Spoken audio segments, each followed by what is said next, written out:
네, 오늘은 신명기 17장 1절에서 13절 본문으로 아침 메시지 나누겠습니다. 오늘 본문은 예배 공동체의 거룩성을 지키는 길을 우리에게 보여주고 있다라고 생각되어집니다. 일일이 다 제가 어떤 답을 내어드리는 것보다 흐름을 이렇게 그대로 따라가면서 함께 우리의 삶을 점검해보고 적용시켜보는 것, 그것이 굉장히 유익하리라고 생각이 됩니다. 먼저 첫째로 1절을 한번 읽어드리겠습니다. 흠이나 악질이 있는 소와 양은 아무것도 내 하나님 여호와께 드리지 말지니 이는 내 하나님 여호와께 가증한 것이 됨이라. 아멘.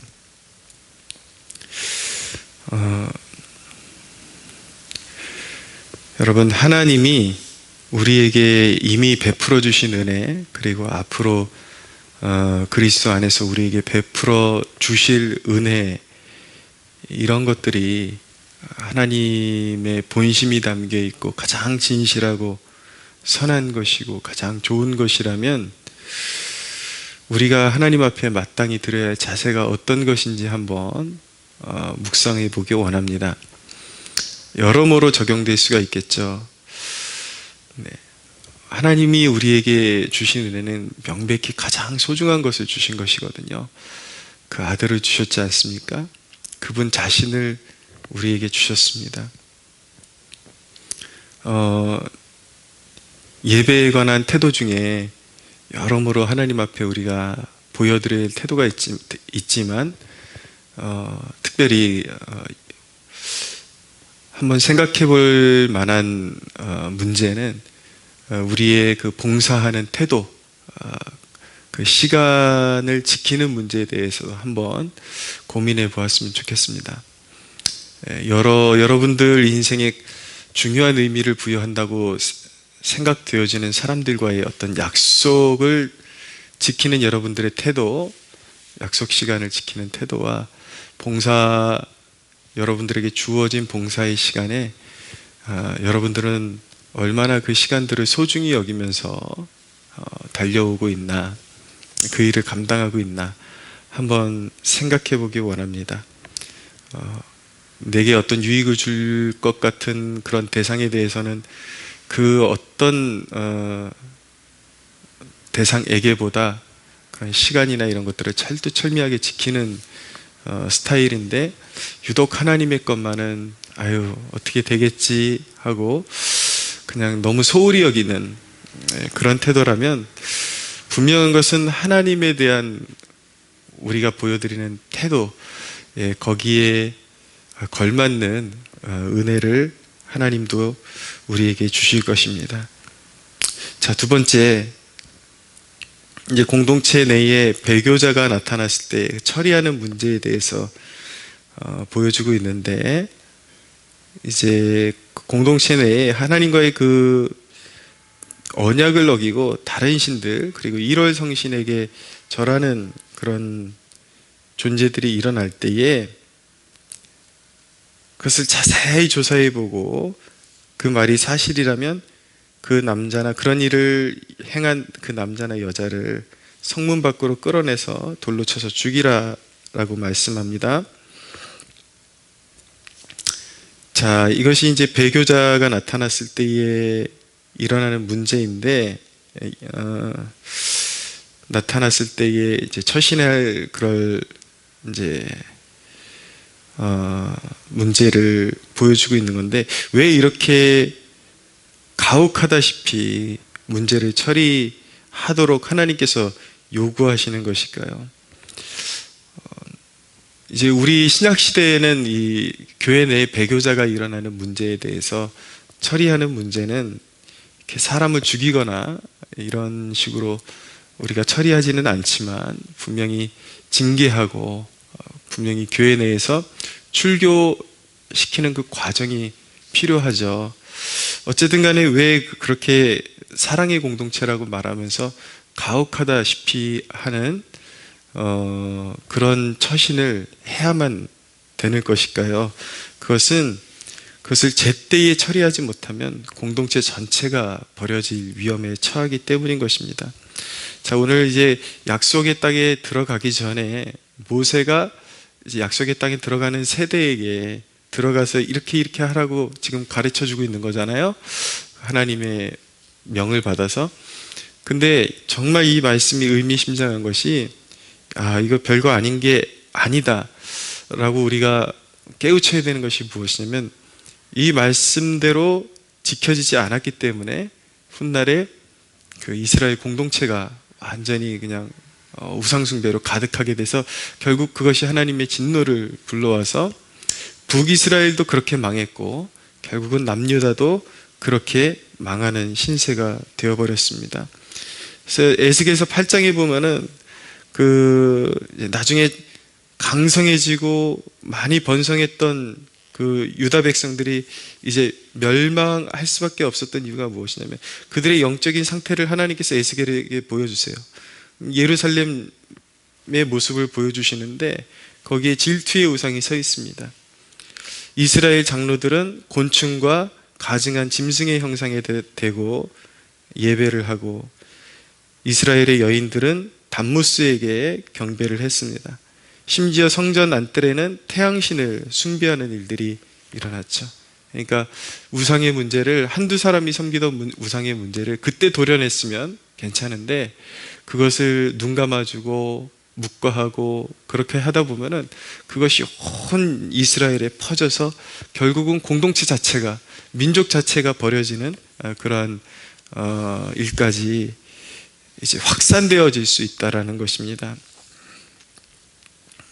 이 말씀 묵상하면서 지금 우리 한국교회가 당면하고 있는 위기가 그대로 그렇게 저 개인적으로는 이렇게 체감되어지는 것 같습니다. 마음으로 지금 얼마나 그 동성애의 위기, 이런 불온한 그런 참 우리 기독교 핵심 교리를 벗어나는 그러한 사상들이 교회로 계속 유입되고 있습니다. 단순히 사회주의 동성애 문제뿐만 아니라 교리적인 면에 있어서도 공식적으로 이단이라고 판명된 단체뿐만 아니라 건강한 교회 안에도 얼마나 이 시대의 사조들이 많이 유입되고 있는지 몰라요. 우리가 지금 그런 것들을 제때제때 도려내고 그런 강사들을 초빙하는 것을 막아내야지 교회가 설 수 있고 이 땅에 하나님의 백성들을 지켜 나갈 수 있을 것입니다. 자, 두 번째로 보면 이 대목을 통해서 우리가 신중해야 할 것, 그런 배교자들을 처리하는 문제에 대해서 굉장히 신중해야 할 것을 또한 배우게 됩니다. 섣부른 열심이 또한 엄한 결과를 초래하기도 합니다. 여기서 강조되는 것이 무엇이냐면 4절에 보면 내가 듣거든 자세히 조사해보라, 자세히 조사해보라 강조하시죠. 만일 그 일과 말이 확실하여 이스라엘 중에 이런 가증한 일을 행함이 있으면 너는 그 악을 행한 남자나 여자를 내 성문으로 끌어내고 그 남자나 여자를 돌로 쳐 죽이되 6절 이하 죽일 자를 2사람이나 3사람의 증언으로 죽일 것이요 한 사람의 증언으로는 죽이지 말 것이며 이런 자를 죽이기 위하여는 증인이 먼저 그에게 손을 댄 후에 백성이 손을 댈지니라. 너는 이와 같이 하여 너희 중에서 악을 제할지니라. 자, 증인이 먼저 그 사람을 처리하기 위해서는 증인이 먼저 손을 대도록 했습니다. 왜이겠습니까? 만약에 그것이 거짓 위증이면 그 증인이 그 거짓 위증에 대한 그 핏값에 대한 보복을 감당해야 돼요. 그러니까 핏값을, 억울하게 사람을 죽이면 그 핏값이 그대로 자기에게 돌아올 것을 각오하고 사람을 이제 처리를 해야 하는 것입니다. 그러니까 이 말씀은 무엇이냐면 누군가를 정죄하는 일에 있어서는 하나님이 허락하신 공동체를 성결하게 하는 정죄, 어떤 징계에 가담하는 일이라 할지라도 그 증언은 항상 진실해야 한다라는 것입니다. 자, 제가 한국교회가 위기다라고 말씀드렸지만 또 다른 한편으로는 그 위기를 빌미로 해서 굉장히 복음적이고 굉장히 신실한 사역자들을 매도하는 경우들도 심심치 않게 일어나는 것을 보게 됩니다. 네. 유튜브 상에 보면은 음모론 같은 이야기들을 끊임없이 만들어내가지고 앞뒤로 짜집게 해가지고 정치 세계에서 일어나는 일이 그대로 교계에서 일어나고 있는 그 일만 밥 먹고 되는 사람들이 있어요. 아주 건강하고 신실하게 사역을 하고 있는 사람들을 이상하게 프레임을 입혀가지고 배교자로 만들어내고 그리고 교계에서 있어서는 안 되는 존재로 전락시키는, 분명히 우리의 충성심을 이용하는 또 다른 불온한 세력들도 많이 활동하고 있다라는 것을 알게 되는 것이죠.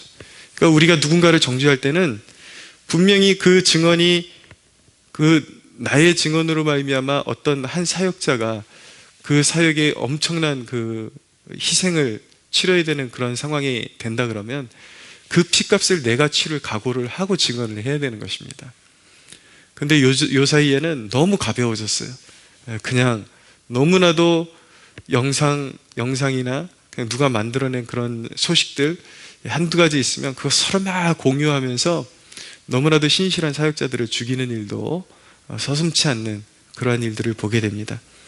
그래서 앞뒤 전후 관계를 잘 살펴보고 사실관계를 잘 살펴보고 그런 일들을 교계에서 우리 교계 내에 있는 사람들에 대해서 그런 배교한 사람들 아니면 불온한 사상을 가진 사람들에 대해서 그런 책임감을 가지고 분별하고 또 그런 것들이 명확할 때에는 교회에서 또 성숙하게 그런 것들을 처리할 필요가 있다라는 것을 우리에게 알게 해주는 것입니다. 또 교회 내 자기가 속한 그 개교회 내에서도 이런 이제는 권징이라는 이 주제가 완전히 사라져가고 있는데 건강한 그 권징이 회복되어져야 할 때입니다. 그래야 교회를 순결하게 지켜낼 수가 있습니다.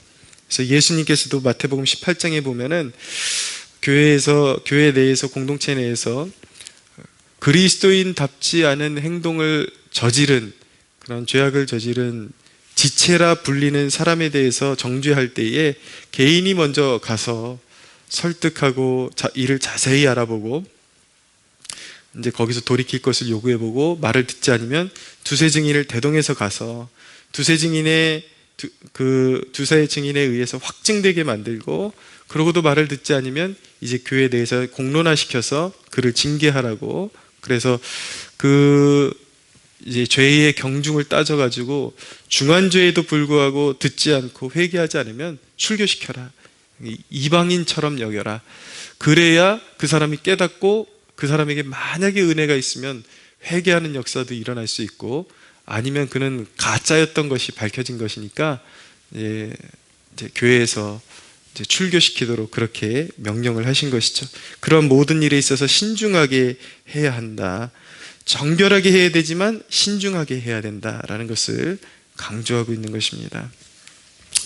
자, 새벽이기 때문에 메시지를 하나를 더 나눠야 되지만 너무 또 많은 내용을 다루는 것보다 적정한 선에서 마무리를 하는 게 좋을 것 같습니다. 그냥 간단하게 한 가지를 짚어드리면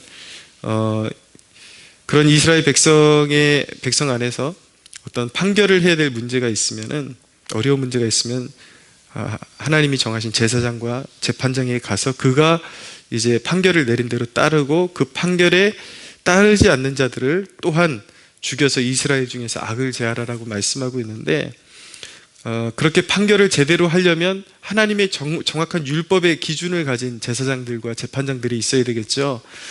그러나 이제 요 대목 이후에 역사가 흘러가면서 이스라엘 공동체 내에 또 하나의 문제가 무엇이냐면 재판이 제대로 이루어지지 않는 문제를 하나님이 지적하십니다. 공의가 사라진 거예요. 뇌물 먹고 재판하고 강한 자들을 봐주고 약한 자라고 또 두둔하지 말라고 말씀하셨는데 완전히 왜곡된 재판을 해서 공동체 자체가 썩어버리는 그런 일들이 일어나게 되죠. 자, 하나님의 공동체에서 회복되어야 되는 것이 무엇이냐면 율법대로 판결하는 마음, 그리고 백성에게 하나님이 또한 순종하는 마음을 요구하시는데, 이러한 일들은 이 시대의 그리스도인들 안에 거룩한 양심이 회복되어져야 그런 일들이 일어날 수가 있습니다. 공의대로 판단하는 그런 기준이 회복되어야 되고, 또 그런 공동체의 권위에 회복되는 권위에 순종하는 그런 순종의 마음이 회복되어야 하는 것이죠. 영적인 순결함에 도전하는 죄악들에 대해서 우리는 분별하고 단호함을 지녀야 합니다. 그러나 한 가지, 날카롭기만 하고 따뜻함이 없어서는 안 됩니다. 공동체 내에 그런 것들을 이제 걸러내다 보면 굉장히 예민해지거든요. 우리가 순결한 진리 안에서 사랑하기에 더욱 힘써야 하는 시대일 줄로 믿습니다. 우리 교회 안에, 여러분들의 공동체 안에 그런 사랑을 잃어버리지 않는 그런 정말 순수한 그런 균형을 잘 지켜나가는 여러분들 되시기를, 그런 교회 되기를 축복합니다.